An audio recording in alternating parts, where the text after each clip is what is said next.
Chapter 21. By the time they started walking back to the Kentucky Star, it was dusk. Sistine was not crying, but she wasn't talking either. Not even about letting the tiger go. "I have to call my mother," she said to him in a tired voice when they got to the motel. "I'll go with you," said Rob. She didn't tell him not to, so he walked with her across the parking lot. They were almost to the laundry room when Willie Mae materialized. Out of the purple darkness, she was leaning up against her car, smoking a cigarette. "Boo," she said to Rob. "Hey," he told her back. "Somebody following you?" she said, jerking her head at Sistine. "This is Sistine," Rob told her. And then he...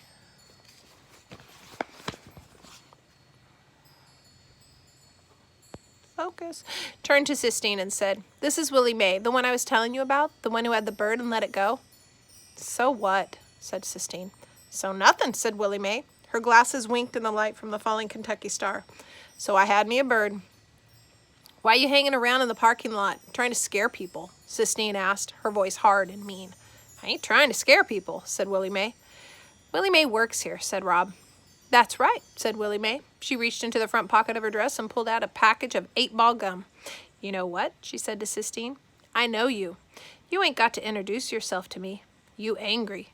You got all the anger in the world inside you. I know angry when I meet it. Been angry most my life." "Not angry," Sistine snapped.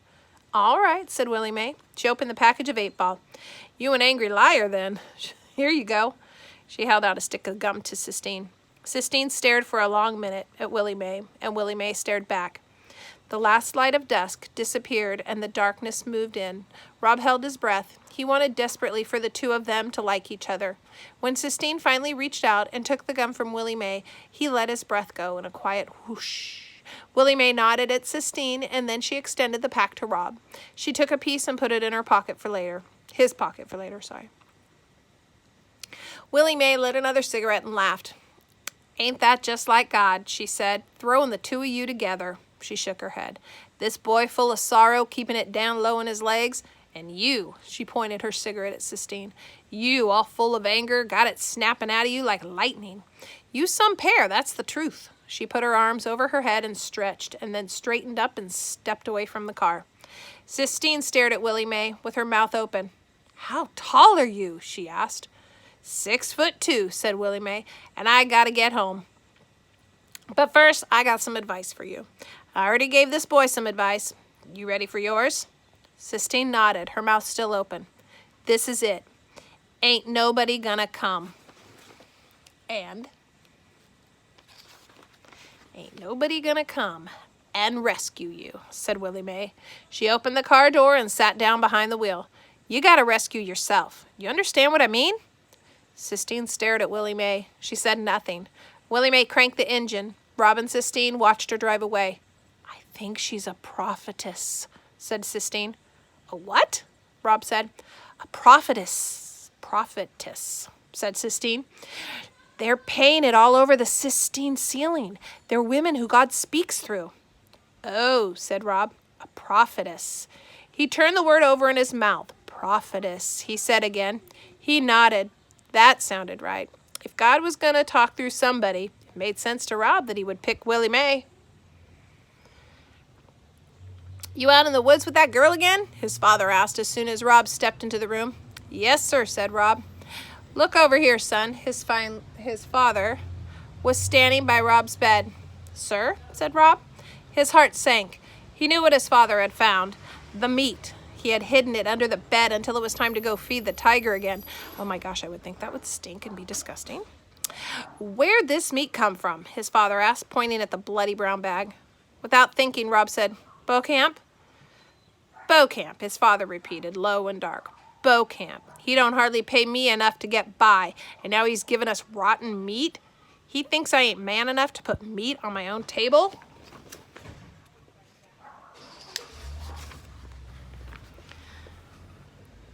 Rob wanted to say something, but then he thought of Beaucamp and held his tongue. "I ought to teach him a lesson," his father said. The cords in his neck stood out like twigs. He kicked the bag of meat. "I oughta," he said, "making me work for less than nothing, giving us rotten meat." He went and stood in front of the gun case. He didn't unlock it. He just stood and stared and cracked his knuckles. "Daddy," said Rob, but he couldn't think of anything to say after that.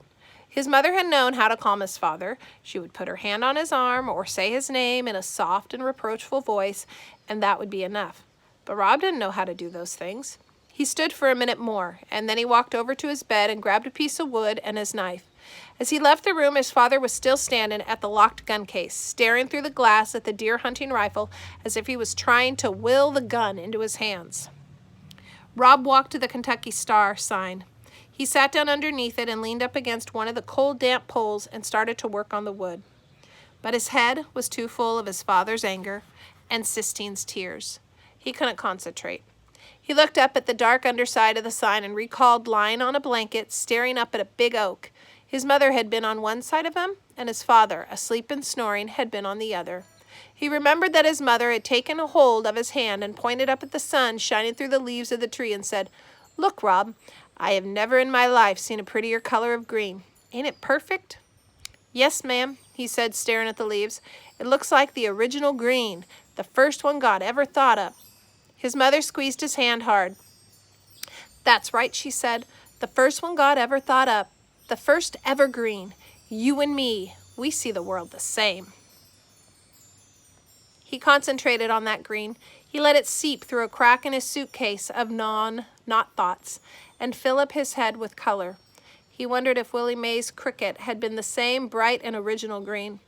That's what he thought about as he carved. And so he wasn't surprised when he stopped and he held the wood away from himself to see a wing and a beak and a tiny eye. It was Cricket, Willie Mae's cricket, coming to life under his knife. Remember, cricket, I believe, is the bird. He worked on the bird for a long time until it looked so real that he had half expected it to break into song. When he finally went back to the room, he found his father asleep in the recliner.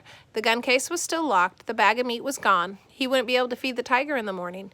He would have to wait until Beaucamp brought him another package. Rob went and stood over his father and stared down at him. He looked at his heavy hands and the bald spot on his nodding head. He was memorizing him and trying at the same time to understand him, to make some sense out of him, out of his anger and his quiet, comparing it to the way he used to sing and smile when his father jerked awake. "Hey," he said. "Hey," Rob said back. "What time is it?" "I ain't sure," said Rob. "Late, I guess." His father sighed. "Go on and get me that leg medicine." Rob brought him the tube of medicine. Outside the motel room, the world creaked and sighed. The rain started in again, and his father's hands were gentle as he applied the ointment to Rob's legs. Chapter 23.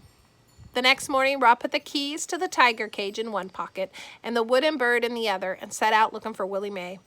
He found her in the laundry room, sitting on one of the fold-up chairs, smoking a cigarette and staring into space. "Hey there," she said to him. "Where's your lady friend at?" "School," said Rob, "but today's only a half day." He kept his hands in his pocket. Now that he stood before Willie Mae, he was afraid to give her the bird. What if it was wrong? What if he had carved it wrong, and it didn't look anything like the real cricket? "What you giving me them shifty-eyed looks for?" Willie Mae asked. "I made you something," Rob said quickly, before he lost his nerve. "Made me something," said Willie Mae. "For real?" "Uh-huh. Close your eyes and hold it in your hand." "I ain't," said Willie Mae.